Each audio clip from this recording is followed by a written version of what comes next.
Hola, hola, buenos días, ¿cómo están ustedes?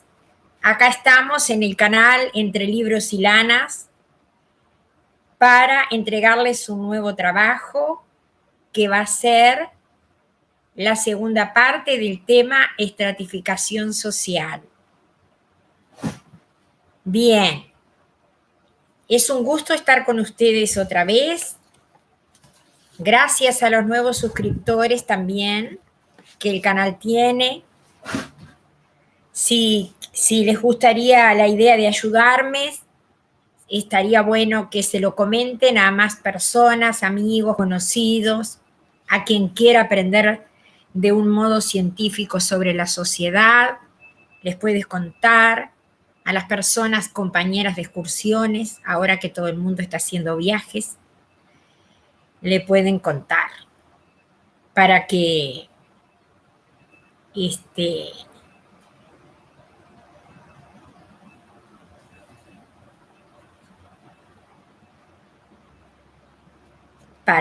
todo el mundo se entere y disfrute del contenido de este canal. Lo primero que tenemos que hacer para entender el tema de hoy es explicar lo que significan dos conceptos. Uno es el de estatus, el significado de estatus para la sociología, y el otro es el concepto de rol. Esas dos palabras pueden tener un significado diferente en el habla cotidiana, que no coincida con el contenido que le da esta asignatura, la sociología. De esta manera, el estatus es el lugar, la posición que ocupa cada una de las personas dentro de cada uno de los grupos sociales a los que pertenece. De esa manera, la madre tiene el estatus de madre en la familia, el padre el estatus de padre, el hijo el estatus de hijo. En el lugar donde trabajan, el gerente tiene el estatus de gerente, el empleado administrativo tiene el estatus de empleado administrativo, es decir, que es el lugar que la persona ocupa dentro del grupo al que pertenece. Estoy nombrando esto porque en lo que voy a relatar a continuación va a hacer falta tener conocimiento de lo que significan estos términos. Otro concepto que acompaña al de estatus, que va de la mano, es el concepto del rol. El rol viene a ser el conjunto de actividades o tareas que la persona tiene que desempeñar como consecuencia del estatus que la persona tiene. Por ejemplo, el rol de profesor es dictar la clase, escribir en el pizarrón, ponerle tarea a los alumnos, corregir los escritos, hacer los promedios, cerrar las libretas. Bien, ahora que terminamos con esos conceptos que era necesario ponerlos a modo de introducción, vamos a desarrollar un concepto que vamos a continuar con el tema estratificación, que era lo que estábamos en el video anterior. Entonces, el estatus clave de una persona, es decir, cada persona puede tener 1, 2, 3, 4, 5, 6, 7, 8 estatus, dependiendo de la cantidad de grupos a los cuales la persona pertenezca. Uno solo de esos o una combinación de varios pueden constituir el estatus clave, es decir, los elementos que el resto de la sociedad toma en cuenta para identificar a esa persona. Por eso cuando va alguien por la calle decimos, ahí va la enfermera, ahí va el policía, ahí va el bombero. Y también de una manera dañina, a veces decimos, ahí va el ciego, ahí va el rengo, ahí va el sordo, ahí va el mudo. O sea que inclusive las discapacidades son tomadas en algunas sociedades, por supuesto que de manera incorrecta, son tomadas para determinar el estatus clave de una persona. Ese estatus clave, que puede ser la suma de varios estatus que la persona tiene,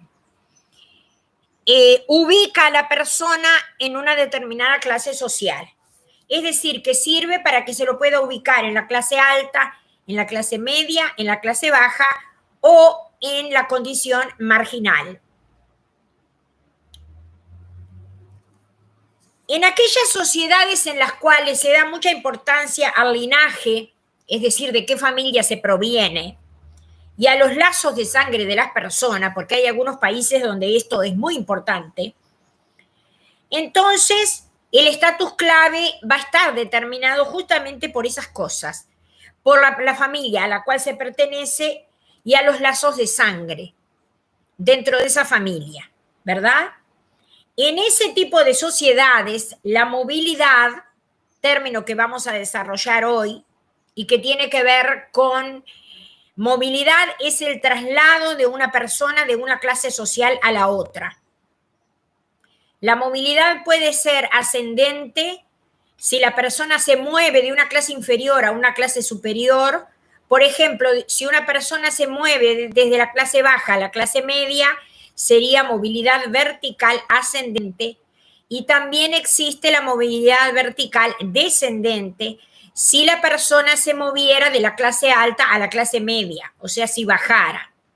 Existe también la movilidad social horizontal cuando la persona cambia de estatus, pero continúa manteniéndose en la misma clase social.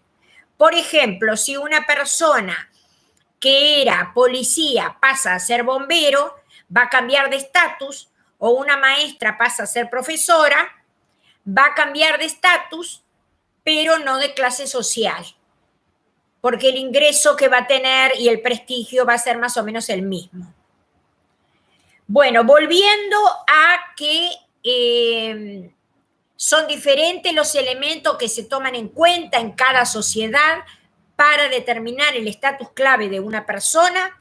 Hay sociedades en las cuales la familia, los lazos de sangre o los lazos de nobleza, el hecho de pertenecer de una familia de alcurnia, una familia ilustre, tiene mucho valor. O sea que eso va a depender de las características de la sociedad, a qué le dan más valor. O también puede ser que le den más valor al hecho de que la persona sea más religiosa o menos religiosa. También ese puede ser un elemento tenido en cuenta en algunas sociedades para determinar el estatus clave de una persona. Cuando se toma en cuenta la familia, en estos casos de estas sociedades de este tipo, la movilidad va a ser muy difícil, casi imposible. Por lo tanto, habrá un sistema de estratificación cerrado. El sistema se denomina cerrado cuando la movilidad es muy difícil o es imposible. Es decir, cuando está organizada la sociedad, la estratificación está organizada en base a determinados principios que no le van a permitir a la persona cambiar de clase social. Entonces, cuando no se le va a permitir a la persona cambiar de clase social porque la sociedad está organizada de esa manera, se denomina sistema de estratificación cerrado.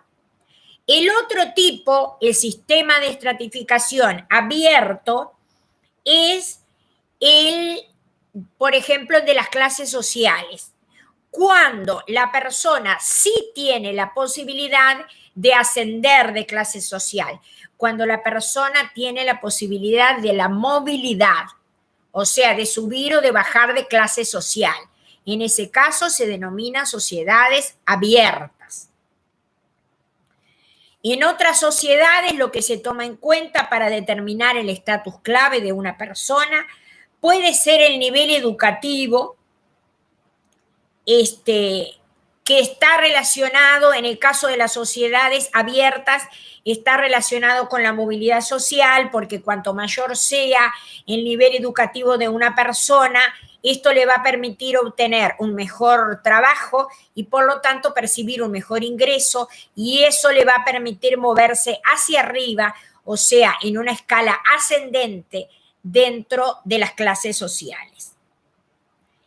De manera que el efecto del nivel educativo en la movilidad social es muy importante. Pero va a depender también va a depender también del sistema económico y de la desigualdad que exista en esa sociedad, porque si se trata de una sociedad donde solamente aquellos que provienen de las clases altas y de las clases medias altas son los que van a tener la oportunidad de estudiar, entonces a las otras personas que estén por debajo en la escala social y que no tengan la oportunidad de estudiar, no les va a estar permitida en la práctica, aunque sí en teoría, la movilidad vertical ascendente. Hay otra idea acá que deseo intercalar en este momento, que es muy interesante, que se denomina, ¿qué es es un subtítulo que le podemos dar, en qué consiste la inconsistencia de estatus? La inconsistencia de estatus es denominada por la sociología cuando los diferentes estatus o posiciones sociales que la persona ocupa en los distintos grupos no coinciden en las distintas jerarquías, no coinciden en la misma altura. Esto lo vamos a tener que explicar un poco más. Puede ser, por ejemplo, que haya una persona que tiene una enorme cantidad de dinero, como suele suceder con los narcotraficantes, de manera que en la escala del ingreso económico se situará en las posiciones superiores, pero en la escala del prestigio se situará en las posiciones inferiores, porque ser narcotraficante es vergonzoso y constituye un delito. A su vez, también puede suceder que haya personas que tienen una actividad muy prestigiosa, como puede ser un médico, supongamos, o un profesor, y esas personas tienen un nivel de prestigio alto, en el caso del médico más alto y en el caso del profesor medianamente alto, y sin embargo estas personas capaz que por ahí provienen de familias que eran de la clase baja, o sea, de familias pobres, entonces van a estar ubicados en la escala de la parte de los ingresos económicos, van a estar ubicados muy abajo, en las posiciones muy inferiores, ¿verdad? Y en cambio, en la escala del prestigio, van a estar ubicados en las posiciones superiores. O sea que no le coincide una cosa con la otra. Para que le coincida mejor dicho, en el caso de que le coincidiera, por ejemplo, el ingreso que la persona tiene, coincidiera con la casa en la que la persona vive, con la ocupación que la persona tiene, con el prestigio que la persona tiene y con el estudio, si todo coincide y queda ubicado a la misma altura en las diferentes escalas, ahí se denomina estatus consistente, porque hay una coincidencia del rango que la persona va a tener dentro de las 4 o 5 escalas. Cada una de esas escalas se refieren a un elemento indicador. Esos elementos indicadores pueden ser el ingreso, la casa en la que la persona vive, el barrio en el que la persona vive, los estudios que tiene, la ocupación que la persona tiene, el prestigio que la persona tiene. Cada uno de esos son indicadores.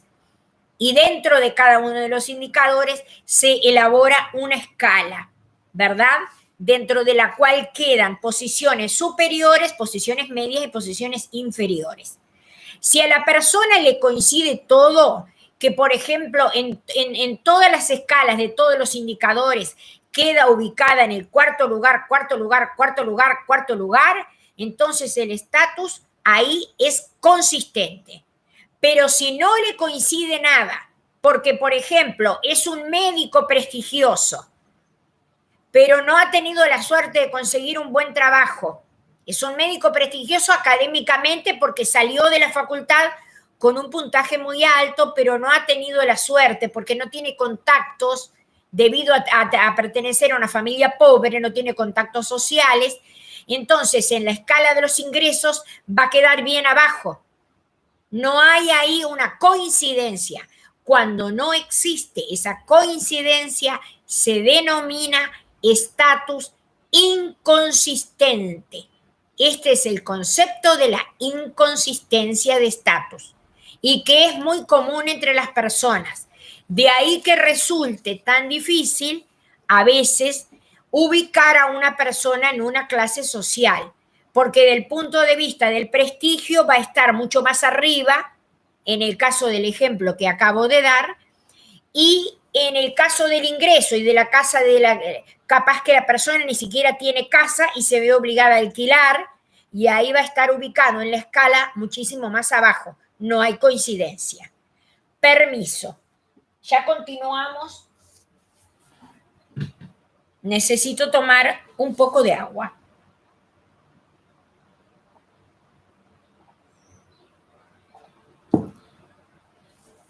Muy bien.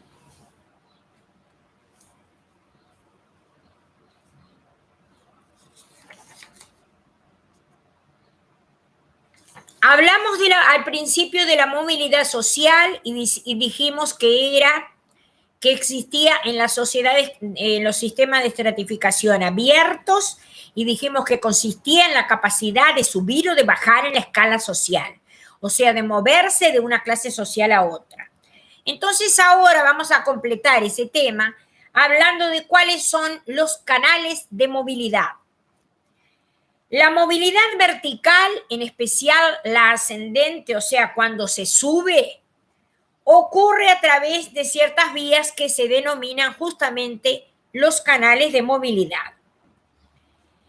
Un importante canal de movilidad puede ser el hogar y la familia, ¿verdad? Porque muchas veces el impulso que le dan los padres o los otros familiares que estén cerca a sus hijos para que los hijos estudien, les puede ayudar a obtener un mejor estatus. Y ese mejor estatus le va a permitir subir en la escala social. Además, también coincide o está comprobado, mejor dicho, de manera científica, que aquellos padres que tienen estudio son los que se encuentran en las estadísticas que se han investigado, son los que se encuentran mucho más dispuestos a invertir dinero en que los hijos también estudien, porque tienen conciencia de que esto les va a permitir ascender en la escala social. De manera que van a colaborar durante más tiempo para que sus hijos estudien, y no, en el caso de que les sea posible, ¿verdad? Y no les van a exigir tan pronto que los hijos se pongan a trabajar para contribuir económicamente en el hogar, sino que van a priorizar la educación sobre el trabajo, en este caso, pero para lograr un objetivo que sería que luego los hijos puedan insertarse en grupos que les resulten más favorables para su futuro y para su desarrollo personal. Otro canal de movilidad que también es importante es la enseñanza formal. No sé, o sea, el primero que mencioné era la familia y el incentivo que la familia le da a los hijos. ¿Cómo se manifiesta ese incentivo? Bueno, por ejemplo, cuando los hermanos chicos están molestando al hermano grande, al adolescente que está estudiando, si los padres se encargan de retirar a los hermanos pequeños, ahí están contribuyendo de una manera positiva. Cuando le reservan un lugar especial, aunque sea un espacio pequeño, para que el adolescente pueda estudiar de una manera tranquila, sin ruidos extraños que lo molesten, también ahí están contribuyendo de manera positiva, ¿verdad? Cuando, por ejemplo, un adulto no le prende una radio a todo volumen al hijo que está estudiando un libro, eso también es otra contribución positiva, que ojalá se diera siempre, pero hay adultos que no lo entienden a esto, lamentablemente.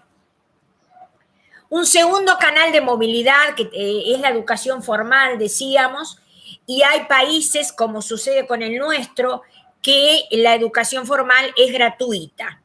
Eso es muy bueno porque permite el acceso tanto a la educación secundaria, primaria, secundaria y también la universitaria, y constituye una de las vías de acceso más efectivas de las que han dispuesto los grupos de las clases medias y bajas para acceder a mejores posiciones ocupacionales, y lo que a su vez supone también mejor nivel de consumo, mayor participación social, mejor calidad de vida y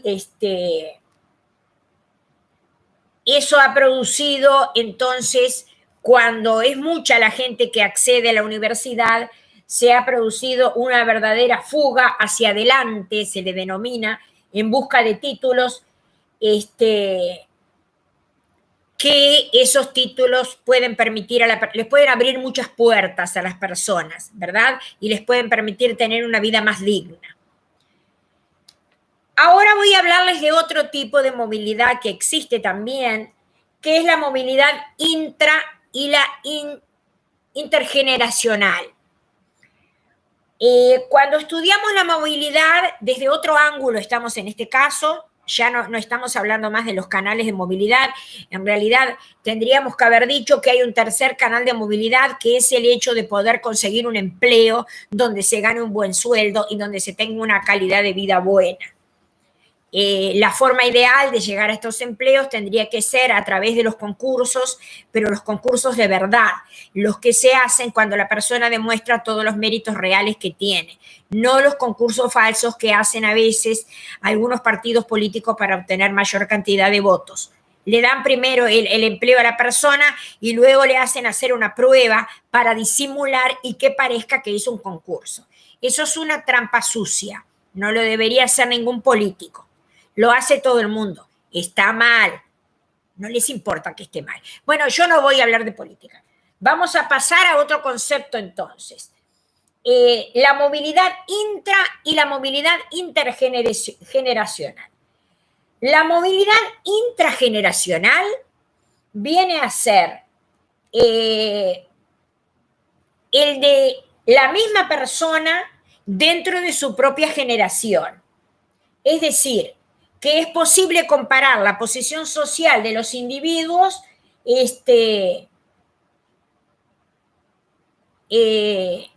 a lo largo de sus vidas. Entonces, de esta manera, la persona cuando es niño o cuando es joven puede ocupar una determinada posición social y cuando es adulto puede subir o bajar en la escala, dependiendo de los trabajos que consiga, de las oportunidades de estudio y de las puertas que el resto de la sociedad le abran. Y luego existe la movilidad intrageneracional, que es cuando comparamos a los padres con los hijos. A qué clases sociales pertenecían los padres y a qué clases sociales lograron pertenecer los hijos. Esto depende no solamente de la lucha que la persona haga, mayormente depende del sistema económico que el país tenga, de la estructura de oportunidades que el país tenga. O sea que no hay que creer ese cuento del tío que nos han hecho de que solo dependemos de los esfuerzos personales que nosotros hacemos. No, porque por ahí nos pasamos la vida entera estudiando y la sociedad se pasó la vida entera cerrándonos las puertas, en cuyo caso no logramos subir a una clase más alta. De manera que no depende solo del esfuerzo personal, depende de los contactos sociales que se tengan. ¿Se acuerdan que los contactos sociales los mencionamos en el video anterior diciendo que formaban parte del capital, que además del capital económico tenían las clases altas, y los contactos sociales y el capital cultural, ¿verdad? Es decir, tres elementos que son los que justamente permiten a una persona mantenerse en la clase alta o acceder a ella. La parte económica, la parte de los contactos, o sea, los conocidos, amigos, y si los amigos son poderosos o si tienen poder político, como que son más útiles aún porque le van a abrir la puerta y le van a brindar un empleo a la persona. Eso es lo que sucede en la realidad. No está escrito de esta manera como yo lo estoy describiendo en los libros, porque en los libros está escrito de una manera más genérica, pero yo hago un cable a tierra y ya explico qué es lo que los libros quisieron decir. Lo explico a mi modo, de una manera muy gráfica, muy entendible, para que todo el mundo lo pueda comprender. Bien, existe otro tipo de movilidad, uno nuevo del que voy a hablar ahora. Permiso, voy a tener que tomar un poco de agua. Se denomina la movilidad estructural. En este caso se trata cuando en una sociedad el gobierno o una organización dentro del gobierno crea una serie de políticas a nivel social. Por ejemplo, les hacen viviendas a las personas o les dan una beca a las personas para que puedan estudiar, o les dan una mayor cobertura educativa, le dan mayores servicios de salud, o le cobran menos dinero, por ejemplo, de impuestos a los empresarios para que contraten mayor cantidad de gente. En ese caso, hay una movilidad, es decir, las personas van a subir de clase social, pero no fue por el esfuerzo propio, sino porque fue debido a las políticas sociales que el gobierno desarrolló, y eso les permitió estar en mejores condiciones y tener mayores niveles de consumo. Como cuando las personas reciben una tarjeta del Ministerio de Desarrollo y con esa tarjeta pueden ir al supermercado y comprar mayor cantidad de comida que la que tenían antes. Hubo una movilidad social estructural. No dependió de ellos, sino de una acción hecha por el Estado, para que se entienda claramente de lo que se trata. También puede ser esta movilidad estructural, puede darse en algún país que sea descendente, cuando los cambios estructurales redundan en un deterioro de las condiciones de vida de grandes sectores sociales. Por ejemplo, en momentos de crisis, a veces el Estado necesita el gobierno hacer unos cambios en la política fiscal y necesita aumentar el número de los impuestos, el costo de los impuestos sobre la población. Entonces ahí va a haber un deterioro en la calidad de vida de las personas y por lo tanto hay personas que pueden pasar de la clase media a la clase baja o de la clase alta a la clase media por ese motivo. Sería una movilidad vertical descendente de tipo estructural porque no dependió de lo que la persona misma hizo, sino que dependió de decisiones tomadas por el gobierno. El gobierno es el que va a determinar también cuántos años, meses, o sea, el lapso de tiempo dentro del cual van a ocurrir estas movilidades estructurales, porque por lo general tienen un determinado tiempo de comienzo y un determinado tiempo de fin. Bueno, vamos a tratar de pasar a otro tema.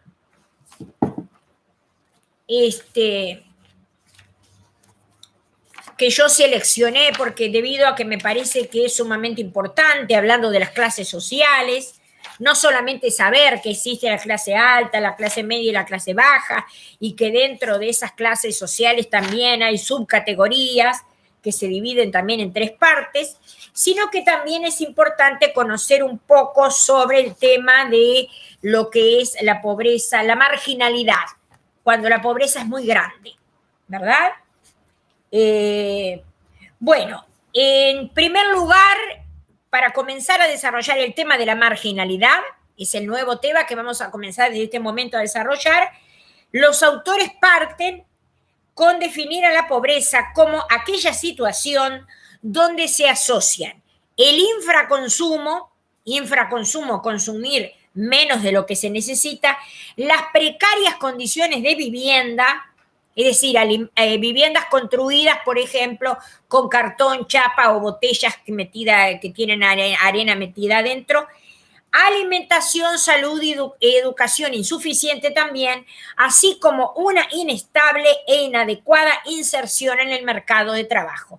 Es decir, personas que no tienen un empleo permanente y por lo tanto no tienen ingresos permanentes. De ahí mismo surge el infraconsumo, consumir menos de lo que se necesita.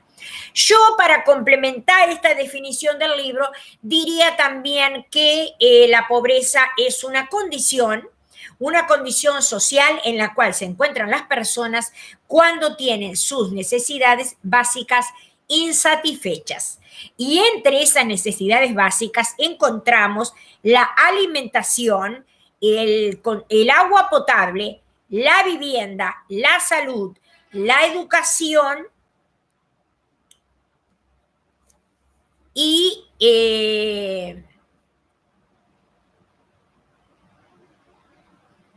la electricidad también, ¿verdad?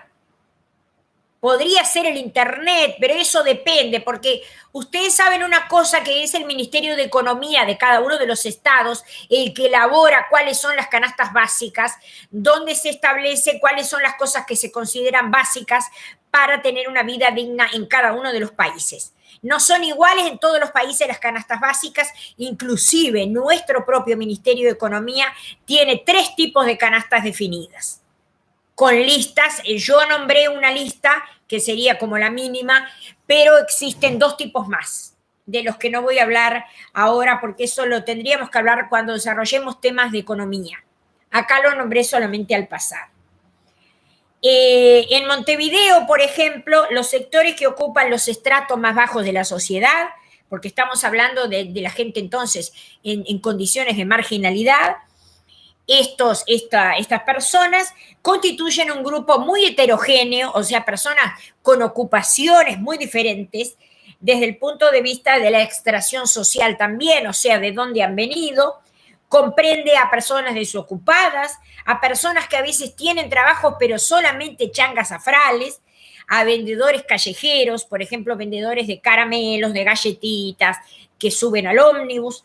Comprenden también a los recolectores de basuras, pero también comprenden a mujeres solas y ancianos que no tuvieron la oportunidad de trabajar mientras tenían el periodo de la vida donde podían ser económicamente activos y por lo tanto no logran cobrar del Estado ningún tipo de digamos, subvención como para poder hacerle frente a la subsistencia cotidiana. De manera que estas personas suelen vivir, muchas de ellas, en lo que se denomina en nuestro país los cantegriles. Yo quiero aclarar que la palabra cantegril no es un insulto. Ahora, últimamente, se les denomina asentamientos, pero técnicamente significa lo mismo y nunca constituye un desprecio hacia nadie. Son términos técnicos que se utilizan dentro del conjunto de personas que estudian la sociedad, o sea, los sociólogos. Los cantegriles, entonces, son conjuntos de viviendas precarias que empieza construyendo una familia, después otra, después se forma un conjunto de familias de casitas construidas de chapa y de cartón, y por lo general el problema más grande que tienen ahí es, por un lado, el problema que no tienen servicio de agua potable. A veces sucede que sí, después el Estado les hace llegar, pero en principio muchos asentamientos han pasado años enteros sin tener acceso al agua potable, o hay solamente un solo grifo para todo el asentamiento entero, cosa que es insuficiente. No tienen tampoco electricidad, sería un segundo problema. Otro segundo problema, no tienen saneamiento, y ya es como más grave, porque al no tener saneamiento, viven en condiciones de higiene que son infrahumanas, y eso lo lleva a que estén en contacto con mucho más bacterias y virus y puedan contraer enfermedades y enfermarse entonces con mucho más facilidad. Permiso, tengo que tomar agua otra vez debido al aire que no pudieron estudiar, no pueden conseguir un buen empleo. Si no pueden conseguir un buen empleo, no pueden tener un buen salario. Si no pueden tener un buen salario, no pueden desarrollarse como personas, realizarse, ¿verdad? No pueden tener una profesión, no pueden ir a la universidad tampoco. Entonces, lo único que les queda del estudio de Adela Pellegrino se terminó concluyendo esto, es una socióloga especializada en estudio de las familias y del embarazo adolescente. Ella concluyó entonces que era la única manera que tenían las jóvenes para sentirse valoradas. Porque además hay que agregar otro elemento que también sucede en las familias que viven en los cantegriles, que es un lugar donde, no es el único, pero es un lugar donde se practica el hábito del machismo y existen muchas creencias machistas. Entonces, a las muchachitas cuando tienen 12, 13 o 14 años, se les empieza a decir los propios padres, esto está constatado también empíricamente, ¿por qué no te conseguís un novio? Y si no, que constituye las estrategias de supervivencia, como por ejemplo ir a vender a las ferias, ¿verdad? A veces optan por comer menos, piden muchos créditos a las financieras, pero por lo general no los obtienen porque no tienen un recibo de sueldo que les permita comprobar que tienen un ingreso, o sea que a veces se ven obligados a recurrir a la mendicidad, a la recolección o comprar fiado de una manera fraccionada en los almacenes del barrio. Bueno, muy bien. Finalmente, en relación a las expectativas de vida, resalta la demanda por trabajo estable del 40% de los encuestados. Es decir, todos están buscando trabajo e insertarse en el mercado laboral. Yo diría que todos no, porque también existe un pequeño porcentaje de personas que prefieren vivir del Estado y no trabajar. Eso está en un video que yo hice hace un tiempo atrás que se llama Pobreza o Parasitismo, es el título que le puse. Bueno, muy bien. Vamos a dar por terminada la segunda parte, el tema clases sociales. Fue un gusto estar con ustedes, una alegría conversar con ustedes, una alegría enorme. Me gustaría mucho que me den un like, que le comenten a sus amigos, a sus parientes, a sus conocidos, que existe un canal que se llama Entre Libros y Lanas, y que es un canal muy, muy interesante porque habla justamente de las relaciones humanas y de la sociedad. Vamos a dedicar una tercera parte al tema de la estratificación social. La tercera parte tratará sobre el sistema de castas de la India, porque es un sistema de estratificación muy cerrado, donde las clases sociales, además, bueno, no se denominan clases sociales, los estratos, además de ser muy cerrado porque no existe la movilidad, hay una distancia social enorme entre unas posiciones sociales y las otras, dentro de la escala, ¿verdad? Esa será la tercera parte y constituirá mi próximo video, que lo haré lo más pronto que pueda. Mientras tanto, le digo que yo les cuento además que tengo un Facebook y que el Facebook mío se denomina Marisa Lafourcade, Marisa con S de sol, Lafourcade, así como vino de Francia el apellido. Ese es el Facebook mío, de manera que es la red social en la cual me pueden encontrar y se pueden enterar de mucho más cosas sobre mi vida, sobre todo lo que hago diariamente, porque lo publico en ese Facebook, y las críticas también sociales también las hago, o políticas también las hago en ese Facebook, de manera que pueden entrar ahí y averiguar en mi perfil todo lo que ustedes quieran. Pueden solicitarme amistad también si quieren algunos y los voy a aceptar, de manera que podamos estar más conectados aún de lo que ya estamos. Bueno, me despido de ustedes, les deseo que se cuiden mucho, que tengan una linda semana, que lo pasen muy bien. Abríguense del frío si están en el hemisferio norte, pónganse una buena bufanda y un buen gorro y un sombrero y lentes si están en el hemisferio sur.